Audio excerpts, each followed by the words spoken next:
bolada gijja bor yo'qligini qanday bilsa bo'ladi? Analizsiz ham bilsa bo'ladimi? Albatta, analizsiz ham bilsa bo'ladi.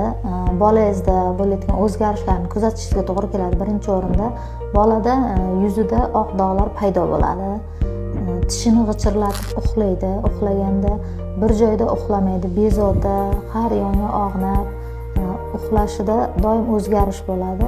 Keyin ko'p bolalarda anaqa orqasini qashlayveradi. O'sha belgilar bilan aniqlasa ham bo'ladi. Qorinda og'riq bo'ladi, ishtahasini sustligi bo'ladi, og'zidan so'lak oqib, tishlarini g'ichirlatib uxlashiga kelib chiqadi. Keyin bolalar juda ham asabiy bo'lib qoladi. Doim hamma narsada injiq, erkalik yo injiqlik deb o'ylaysiz, lekin bolada bu asab faoliyatiga ta'sir qiladi. O'shaning uchun bolalarda ko'p injiqlik kuzatilib qoladi. Ovqat yemaslik, xuddi sizga erkalik qilayotgandek tuyulishi mumkin.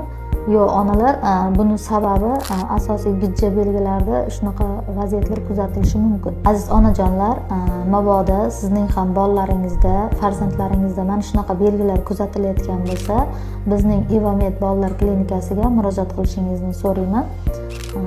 Infeksiyangiz gelmentologga murojaat qiling.